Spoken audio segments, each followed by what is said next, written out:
자, 친구들 전도사님 보세요. 자, 잠시만요. 오늘은 전도사님 지난주 설교 혹시 기억나는 친구들 있어요? 지난주 설교 뭐였지? 한 단어라도 기억하는 친구. 뭐라고요? 크게 얘기해 주세요, 주아. 마리아. 오, 마리아와 또 누구 나왔죠? 요셉. 뭐라고요? 요셉. 맞아요. 마리아와 요셉이었어요. 잘했어요. 자, 친구들 지난주 맞아요. 마리아와 요셉이 에 대한 이야기였는데 오늘은 전사님이랑 퀴즈로 지난주 설교 말씀을 한번 복습하고 오늘 말씀 들어갈 거예요. 자, 질문 첫 번째. 마리아와 요셉은 결혼을 한 사이였다. 맞으면 일어나시고 그치. 근데 초반에는 주와 생각이 맞아요. 근데 이 질문이 잘못됐네요. 전도사님은 마지막에 결과적으로 결혼을 했냐고 물어보는 거예요. 마리아와 요셉은 결과적으로 결혼을 했다 안 했다? 끝까지 아니래요. 지켜주고 싶었는데. 자, 맞아요. 결혼을 한 사이였어요. 그쵸? 마리아와 요셉이 누구 엄마 아빠지? 지난주에 설교 때 없었는데 우리 윤서가 벌써 예수님이라고 대답했어요. 맞아요. 자, 마리아는요 요셉과 결혼하기 전에 아기를 가졌다. 맞으면 일어나시고 아니면 앉아 계세요. 요셉과 결혼하기 전에 아기를 가졌다. 우리 친구들 맞아요. 요셉과 결혼도 하기 전에 아기를 갖게 됐어요. 누구로 인해서 그랬어요? 천사가 와서 뭐라고 얘기해 줬어요? 성령으로 너는 아기를 갖게 될 거라고 이야기해 줬어요. 이제 앉아도 돼요. 자, 그 아기가 바로 예수님이다. 맞으면 일어나고 틀리면 앉으세요. 우리 친구들 운동시키려고요 오늘. 정신 차려요. 맞아요. 그 아기는 바로 예수님이었어요. 마리아의 임신 사실을 알게 된 요셉은 결혼을 안 하려고 했어요? 하려고 했어요? 애매하게 이러고 있지 않기. 안 하려고 했어요? 하려고 했어요? 처음에 그 결혼 소식을 듣고 요셉은 고민했다 안 했다? 맞아요. 고민했어요. 일어난 게 맞아요. 잘했어요. 자, 그러고 천사가 요셉에게 찾아와서 야, 너 마리아랑 결혼하면 안 돼. 결혼하면 큰일 나. 라고 했어요? 아니요. 뭐라고 얘기했어요? 결혼해도 된다 그랬어요. 왜? 마리아가 가진 그 아이는 성령님께서 마리아에게 주신 아기이기 때문에 걱정하지 말고 결혼하라고 이야기했어요. 이미 전도사님이 답을 말해줬어요. 자, 그러면 그 예수님이 이 땅에 오신 목적은 우리를 구원하기 위해서다. 맞으면 일어나고 아니면 앉아 계세요. 예수님께서 이 땅에 오신 목적은 맞아요. 우리 친구들을 구원하기 위해서 이 땅 가운데 오셨다고 해서 알려준 땡땡땡땡이 있어요. 뭘까? 그로 시작해서 도로 끝나요. 뭐라고요? 그리스도. 맞아요. 잘했어요. 자, 오늘 말씀 전도사님이 한번 읽어줄게요. 그렇게 얘기하고 또 천사가 요셉에게 한마디 더한 게 있어요. 그게 오늘 말씀인데 뭐냐면 보라, 처녀가 잉태하여 아들을 낳을 것이요 그의 이름을 임마누엘이라 하리 하셨으니 번역한즉 하나님이 우리와 함께 계시다 함이라. 자, 임마누엘이 무슨 뜻이라고 했어요? 이 말씀 가운데 임마누엘은 하나님이 우리와 함께 계신다 함이라. 다시 말하면 하나님이 우리와 영원히 함께 하신다는 거예요. 자, 친구들, 함께 한다는 거는 무슨 뜻인 것 같아요? 고민했어요. 전도사님이 함께 한다는 거 어떻게 설명을 해줄까? 근데 그 설명을 하기 위해서 반대로 생각해 봤어요. 자, 혼자 무언가 할 때 우리 친구들 기분이 어때요? 누군가 함께 하지 않고 혼자 무언가 할 때 좋아요? 맞아요. 처음에는 좋아요. 왜냐면 내 마음대로 할 수 있거든. 장난감 가지고 놀 때도 내 마음대로 내가 하고 싶은 대로 다 할 수 있어서 좋은데 근데 예를 들어서 평생 혼자 밥 먹고 평생 혼자 자고 혼자 장난감 갖고 놀고 혼자 게임한다고 생각해봐요. 어떨 것 같아요? 재밌을 것 같아요? 심심할 것 같아요. 전사님 생각은. 그죠?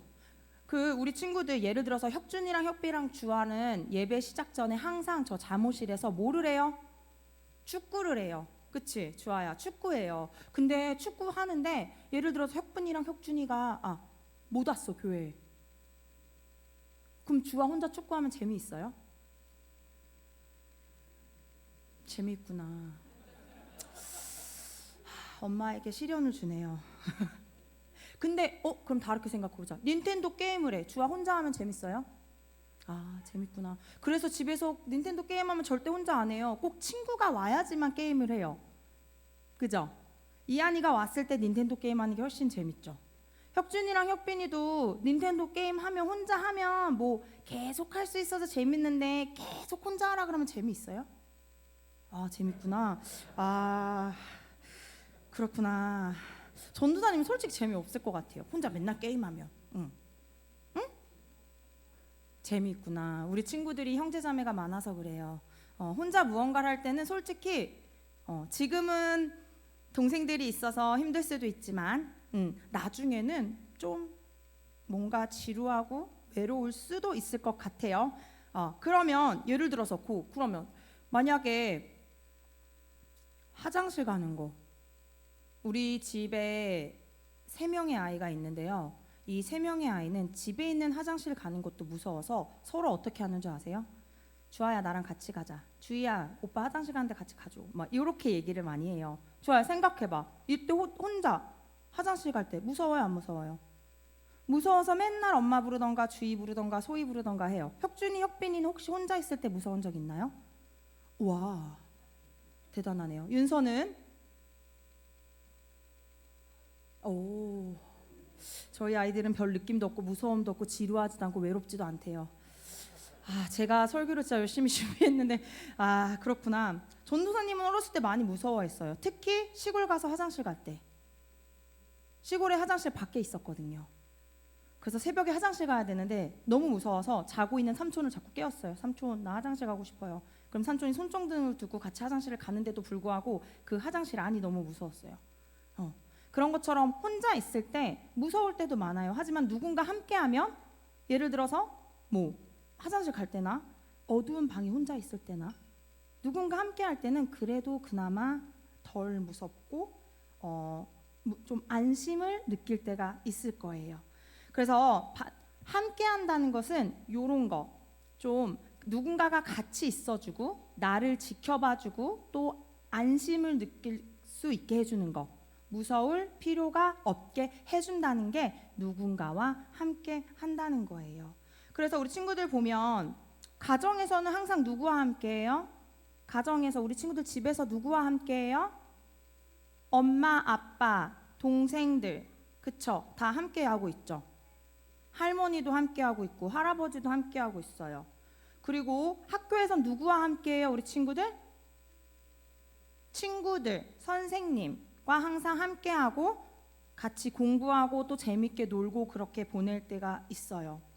그래서 우리 친구들은 뭔가 무섭지도 않을 수도 있고 더 재밌게 생활할 수 있는 것 같아요. 그런데 사람들은요, 이렇게 엄마, 아빠, 친구, 선생님, 동생들은 항상 우리 친구랑 24시간 붙어 있을 수 있을까요? 엄마, 아빠 일 가면 우리 친구들 학교 가죠. 그럼 엄마, 아빠랑 또 같이 못 있어요. 그쵸? 학교에서 나오면 선생님, 친구들랑도 같이 못 있어요. 사람은 시간이나 공간에 제약이 있어요. 그런데 이 시간과 공간을 넘어서서 우리와 항상 함께 하시는 분이 계시대요. 누굴까? 우리 친구들이 어디를 가든 심지어 혼자 화장실 가서 앉아 있어도 우리 친구와 항상 함께 하시는 분이 계시대요. 누구세요? 예수님. 맞아요. 오늘 말씀에 있는 임마누엘 예수님이 우리랑 항상 함께 하신대요. 그래서 우리 친구들이 도움이 필요할 때, 마음 가운데 힘듦이 있고 도움이 필요할 때 우리 친구들을 도와주실 수도 있고요. 힘들고 외로울 때 우리 친구들한테 위로가 돼주실 수도 있는 분이래요. 언제나 우리 친구들 마음속에 함께 하셔서 우리 친구들을 지키고 돌보시는 분이 누구실까요? 바로 예수님이라는 거예요. 그래서 전도사님이 우리 친구들은 언제 어디서나 예수님이 함께 하신다는 것을 잊지 않고 살아가는 우리 동원교회 친구들이 되었으면 좋겠어요. 그래서 요거 마치고 이 말씀 전도사님 따라하고 마칠 거예요. 나와 따라해보세요. 우리 말고 나와 함께 하시는 예수님 사랑해요. 그렇게 믿나요, 우리 친구들? 그럴 수 있는 친구들은 아멘.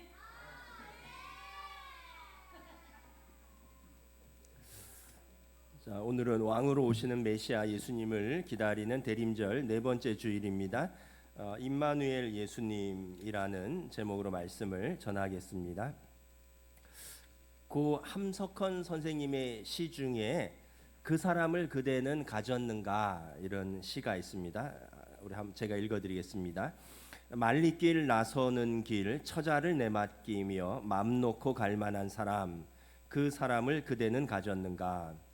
온 세상 다 나를 버려 마음이 외로울 때에도 저 맘이야 하고 믿어주는 그 사람을 그대는 가졌는가. 탔던 배 꺼지는 시간 구명대 서로 사양하며 너만은 제발 살아다오 할 그 사람을 그대는 가졌는가. 불의의 사형장에서 다 죽어도 너희 세상 빛을 위해 저만은 살려두거라 일러줄 그 사람을 그대는 가졌는가. 잊지 못할 이 세상을 놓고 떠나려 할 때 저 하나 있으니 하며 빙긋이 웃고 눈을 감을 그 사람을 그대는 가졌는가. 온 세상의 찬성보다도 아니하고 가만히 머리 흔들 그 한 사람 그 한 얼굴 생각에 알뜰한 유혹을 물리치게 되는 그 한 사람을 그대는 가졌는가. 그 사람을 가졌는가는 우리 함석헌 선생님이 가장 가까운 친구였던 고 김교신 선생님의 죽음을 애도하면서 지은 시입니다. 저나 여러분은 그 한 사람을 가졌습니까?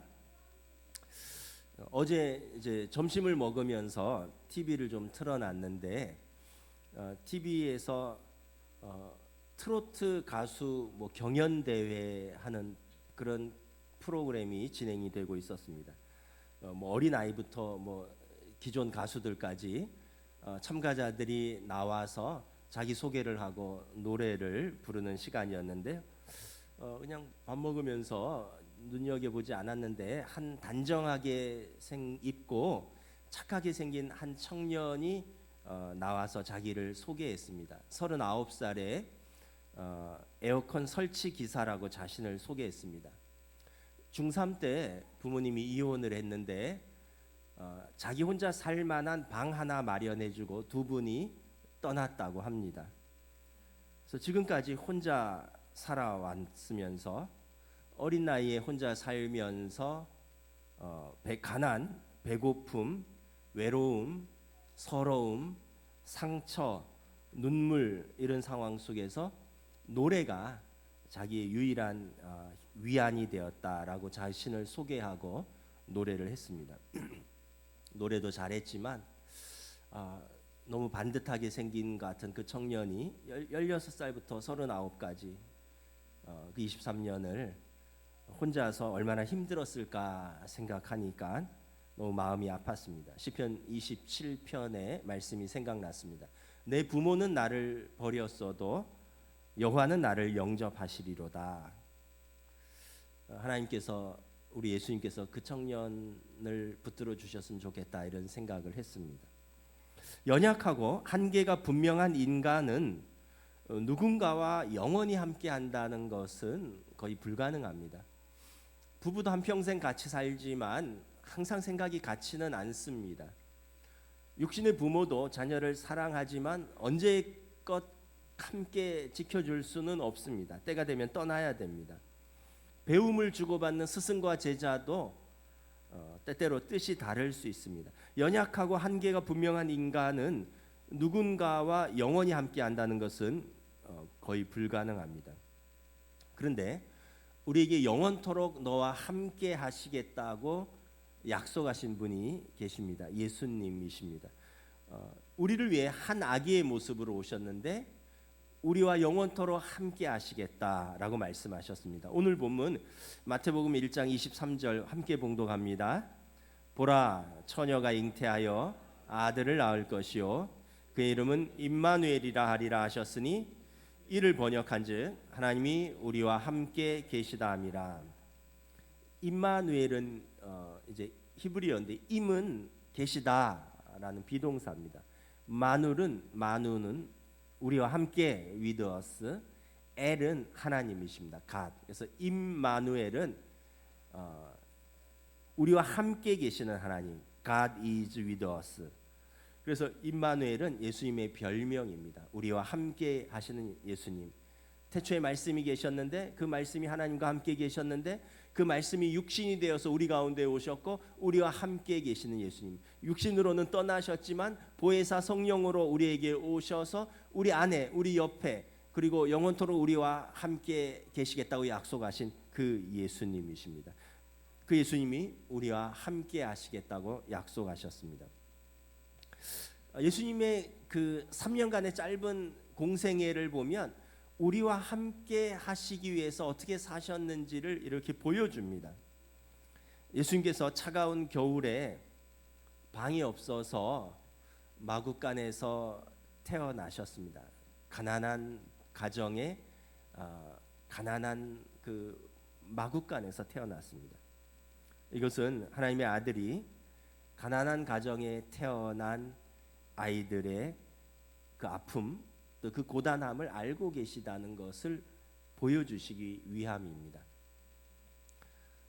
우리나라는 한때 너무나 가난했습니다. 전쟁 이후에 아프리카의 가나 다음으로 가난한 나라였다라고 통계가 나와 있습니다. 그때 우리 부모님들은 교회에 와서 울부짖었습니다. 하나님이 도와주셔야 된다고, 하나님이 은혜 주셔야 된다고, 하나님께서 복 주셔야 된다고.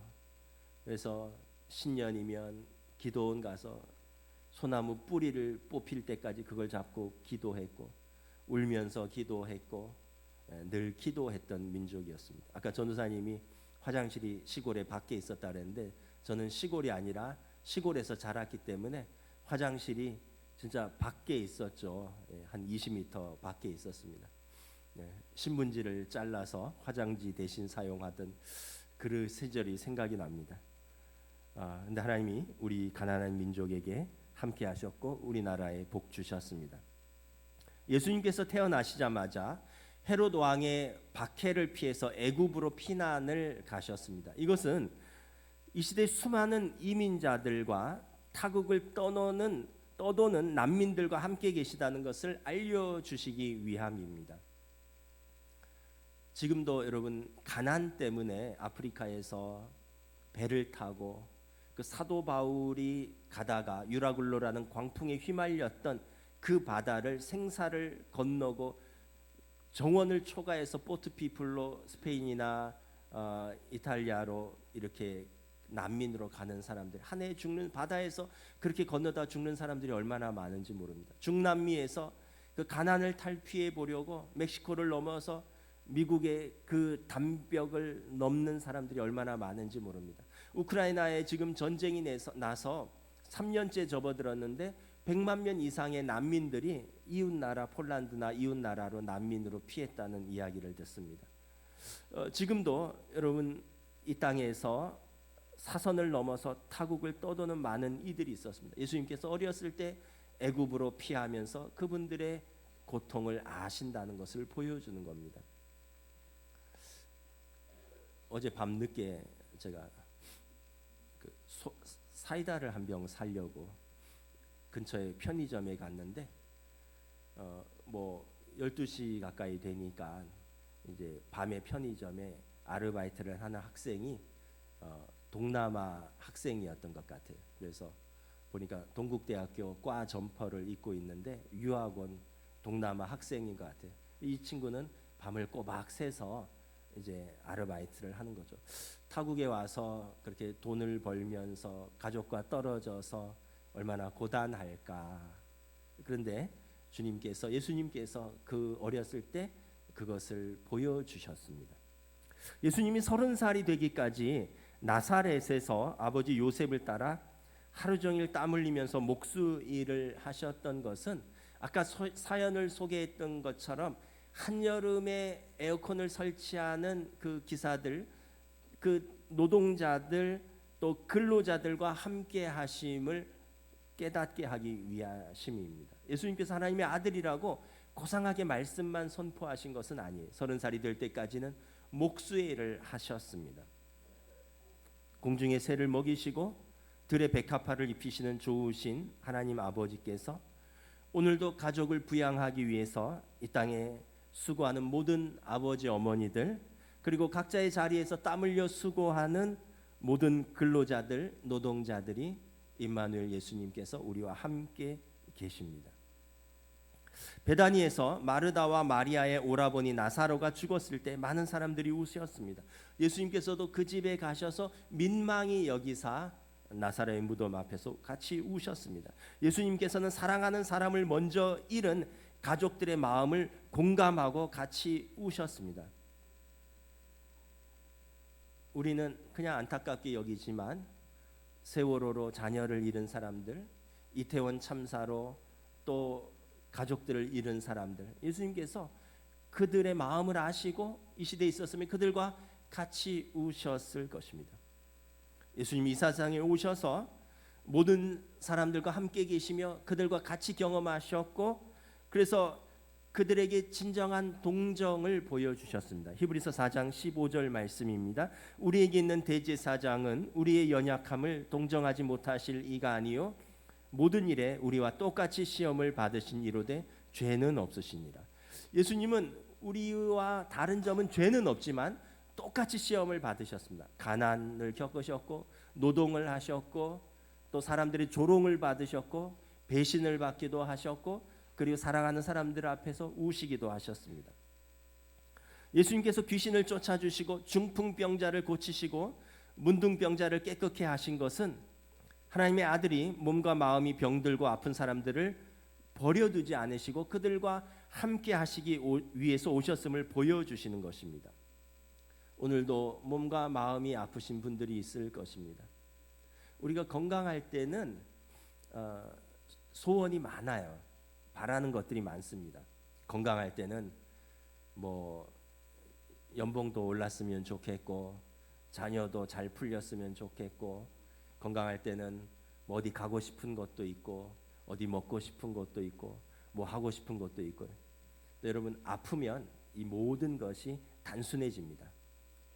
건강해지는 것이 아픈 사람의 단 하나의 소망입니다. 제가 감기가 걸려서 약을 좀 먹었는데 영 입맛이 씁쓸해요. 입맛이 씁니다. 제가 1년에 입맛 쓴 날이 한 열흘 정도 되는데 지금 그 기간입니다. 뭐 약을 먹어서 입맛이 씁쓸해요. 근데 몸이 아픈 분들은 입맛도 쓰고 마음도 상하고 몸도 쓸쓸하죠. 그래서 여러분, 예수님께서 그 사람들을 함께 하시고 치료해 주시고 위로해 주시기 위해서 함께 오셨습니다. 오늘도 몸과 마음이 아프신 분들이 계시다면 우리 주님의 손을 꼭 붙드시기를 바랍니다. 치료에 하나님께서 그분들과 함께 하시기 위해서 오셨습니다. 5번 결혼했으나 실패했던 사마리아 여인, 간음하다가 현장에 잡혀서 돌에 맞아 죽을 뻔한 여인, 7 귀신 들려서 모두가 꺼리는 막달라 마리아를 찾아오셔서 모든 사람들이 낙인 찍은 사람들과 이야기하시고 그들의 집에 들어가서 식사하시고 그들과 이야기하시면서 교제하셨습니다. 그래서 예수님의 별명은 세리와 죄인들의 친구입니다. 예수님의 별명은 낙인 찍힌 사람들의 친구입니다. 우리는 그러잖아요. 자녀들에게 누구랑 놀지 말아라, 뭐 나쁜 거 배운다, 누구랑 어울리지 말아라. 그런데 예수님은 그러한 낙인 찍힌 사람들과 같이 이야기하시고 먹고 마시고 그들의 친구가 되시고, 그래서 그들을 하나님의 자녀로 불러주셨습니다. 대제사장의 법정에서 두려움 때문에 나는 나사렛 예수를 모른다고 3번이나 부인하고 고향인 갈릴리로 낙향한 베드로를 예수님께서 먼저 찾아가셨습니다. 두려움 때문에 예수님을 배신했는데 얼마나 죄책감이 있겠습니까? 의기소침했고 다시 갈릴리 바닷가에서 쓸쓸히 그물을 던지는 베드로를 찾아가셔서 그의 사랑과 그의 사명을 회복시켜 주셨습니다. 요한복음 13장 1절 말씀입니다. 세상에 있는 자기 사람들을 사랑하시되 끝까지 사랑하셨습니다. 예수님은 이 땅에 우리들을 사랑하기 위해서 오셨고요, 끝까지 사랑하셨습니다. 우리의 연약함과 죄에도 불구하고 오히려 그런 연약함과 죄 때문에 우리를 더 사랑하셨고 끝까지 사랑하셨고 영원히 함께 하시겠다고 약속하신 것입니다. 그래서 예수님은 지금도 우리와 동행하시는 예수님입니다. 우리 마태복음 11장 28절 말씀 함께 읽도록 하겠습니다. 이 마태복음 11장 28절은 아니죠. 수고하고 무거운 짐진 자들아 다 내게로 오라. 예수님께서 오늘도 수고하고 무거운 짐진 우리와 동행하신다고 말씀을 하십니다. 예수님께서 우리 삶의 짐을 내게 맡겨라, 내가 나누어 지겠다라고 말씀하셨습니다. 지난 한 해를 돌아볼 때 우리 모두가 항상 기쁜 일만 있었던 것은 아닐 것입니다. 항상 기쁘고 감사한 일만 있었던 것은 아닐 것입니다. 어떤 면에서 삶을 산다는 것은 인생의 무거운 짐을 짊어지고 걸어가는 시간들입니다. 우리 인생의 무거운 짐들은 때때로 우리의 마음을 상하게 합니다. 요새는 입시 시즌입니다. 학생들은 학업이라는 짐을 짊어지고 있습니다. 원하는 학교에 들어가지 못해서 마음이 상하는 학생들이 있습니다. 한편 대학은 졸업했지만 취직을 못해서 마음이 상한 젊은이들도 많습니다. 결혼 문제로 마음이 상하는 이들도 있습니다. 또 여러 가지 물질 관계로 마음이 상하는 이들이 있습니다. 열심히 수고해서 사업을 했는데 그 열매를 제대로 보상받지 못해서 마음이 상하는 이들이 있습니다. 또는 급하다고 해서 믿고 돈을 빌려줬는데 제때 돌려받지 못해서 마음을 상하기도 합니다.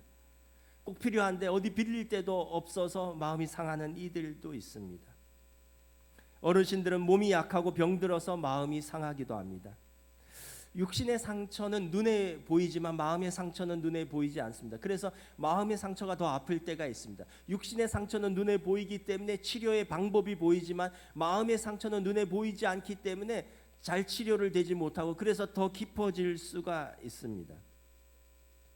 그런데 이 세상을 살아가면서 마음의 상처 없는 사람은 하나도 없는 것 같습니다.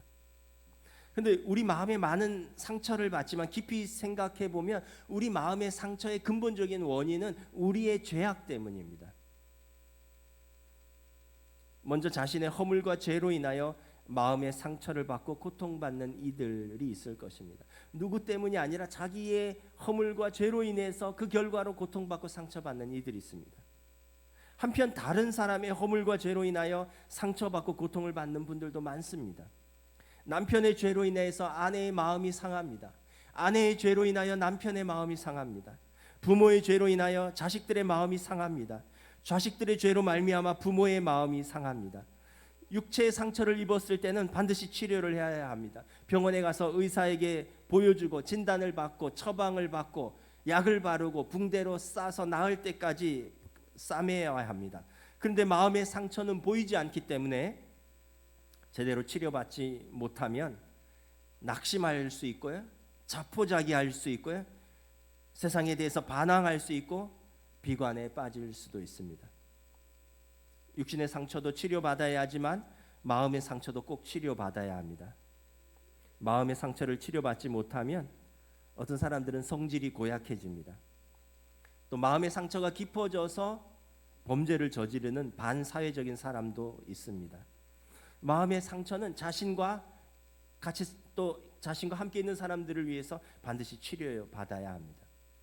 마음의 상처를 제대로 치료받지 않으면 우리 육체와 정신에도 병이 찾아옵니다.